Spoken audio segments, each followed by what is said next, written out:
we're gonna try to tackle this gargantuan topic. It's the video game equivalent of religion versus science. But first, we've gotta ask the question. What the fuck exactly is a fighting game? Now, if you go by the literal meaning of the words, then you can just say what? Any conflict-based entertainment. But that does nothing for no one. So let's get real. Really real. Really Thesis statement. You can't make a list of rules on what makes a fighter a fighter. You can only judge a game on its fighting gaminess. Totally not the best word, but we don't have to explain its meaning. I mean, we get it, and that's all we can really ask. Now, let's say we compared Street Fighter 2 to Smash Bros. Melee. We can look at them side by side and point out similarities, but many of these would be traits that were not inherent to fighters exclusively. We can't really say, well, both games have jumping, blocking, and combos, because so does Devil May Cry, and Sin and Punishment. Them ain't no fight games! We can only establish things based on whether or not they increase or decrease the fighting gaminess of a game, and the sum of these determines an outcome. Here's one such statement. Fighting games usually have the players exclusively focused on each other, and not the stage, environment, or any nearby power-ups. This basically means that the two fighting mans are circling around each other, no shit's given to anything else. The camera and movement and controls are all constantly adjusting themselves to better reflect this, instead of letting you turn your back to the opponent, or just wandering off into the background, leaving everyone confused and disoriented. There are, however, a lot of good fighters that do let you turn your back, and do give you some leeway to move around. But the most established fighters follow the same rules. This doesn't take away from fighters that do allow it, like Bushido Blade or Naruto Met Hero. But if you took away one of the players, a random spectator might just confuse the gameplay for an adventure game or a platformer. Points like this can only be a single tile in the grand mosaic. Because hey, really? Show me a list of hard, genre-defining rules, and I will totally show you a legit fighter that breaks that list hard. One of humanity's greatest superpowers is our ability to categorize information. We can do so based on common denominators and things that scream out at us. C-drives, /animals, /dogs, /puggles. But when we approach the edge of the container, we look and we see that there's no walls, really. There's just more like a fog of war. It grows increasingly thick as you go further in. What I'm basically trying to say is, Mega Man 7 had a versus mode, sure, but is that a fighter? Doesn't seem like it? Well then, how about Rockman the Power Battles?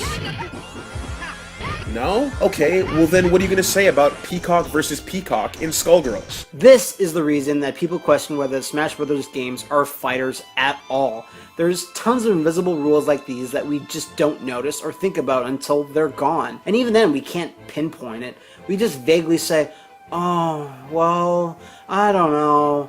It just doesn't feel like a fighting game to me. IMHO! Likewise, the number of players in the game is also a common expectation. 2 players feels the most fighting gamey. And are there 4-player fighters? Sure are. If not, Power Stone 1 would qualify, but Power Stone 2 would not. Are there 8-player fighting games though? If there are, their fighting gaminess would feel significantly lower as a result. So what are we trying to get at here? A sensible analysis of points for and against Smash Bros. Inclusion in the fighting game pantheon.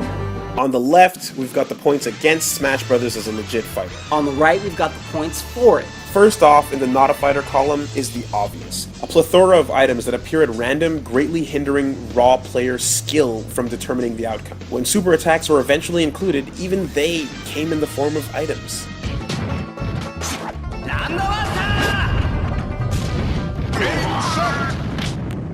But on the is a fighter column, we can chalk up the fact that items can be turned off, with the exceptions that we'll get into later. This sort of negates the items argument altogether. Similarly, stage hazards and forced platforming are in the game. They can completely kill you independent of your opponent's skill. But again, you can remove these from play, or at the very least, restrict them based on neutrality. Life bars are a pretty recognizable element of fighting games. Anything without one rightfully raises some questions. However, DBZ The Legend featured a power balance meter that determined the outcome more than the life bars. A fighter's destiny has a simultaneous point system that awarded different types of knockdowns. We have seen various fighters flipping the script before.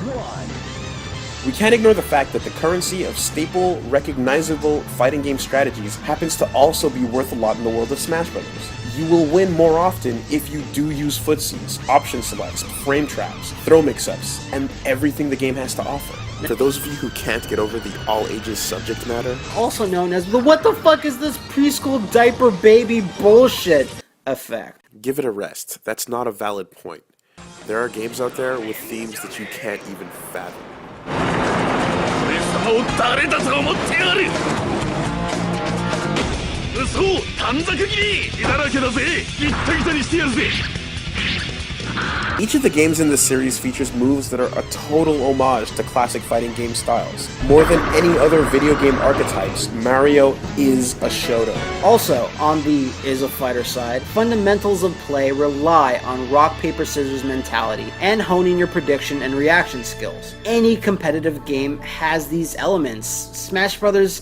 Has them in spades. Maneuvering and defending at a high level in Smash is reminiscent of the advanced tactics that other competitive fighters have.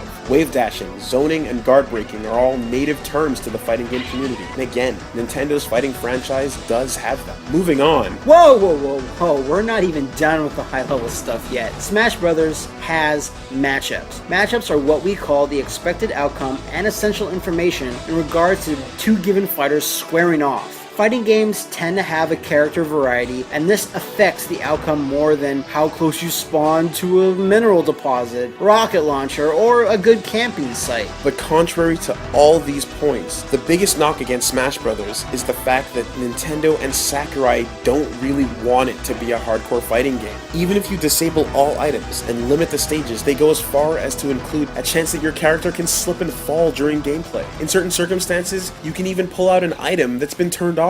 This really brings into question how much the creator's intent determines what a game is versus how the fans receive it. It should be noted, however, that the creators of Street Fighter II had no idea that they were inadvertently putting combos into the game. They only came about as a result of players choosing to play the game the way that they wanted to. Now, there's a whole scene of people playing this game seriously, having tournaments, making money, flying across continents to prove that yes, they can chain grab space animals all day. They're performing tactics that not many people understand, breaking down matchups and using an entire vocabulary of very specific lingo that fits right in alongside terms used by the fighting game community, like salty, Pringles, and getting R-Kelly'd! If there's people dedicated to doing this competitively year after year, there's gotta be a reason why.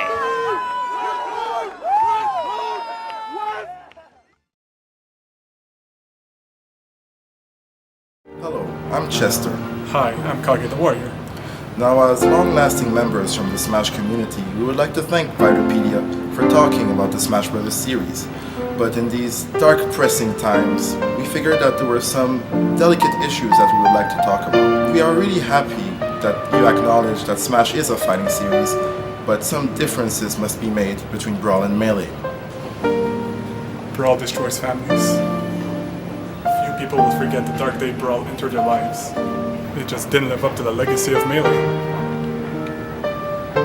People living with Brawl addiction may suffer from the following symptoms: lack of hit stun, Loss of balance, reduced combo creativity, simple-mindedness, post-traumatic Meta Knight dizziness, overwhelming fraudulence, lack of Zubaz. boredom, and more. But you can help put a stop to this. Contact your local Nintendo congressman and tell them that you will not stand for this travesty in your community. If you need help organizing an intervention for your friends, contact us. We have a team of trained experts with modded Wiis ready at your disposal.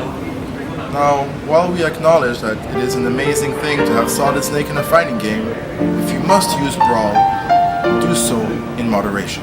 Together, we can make a difference.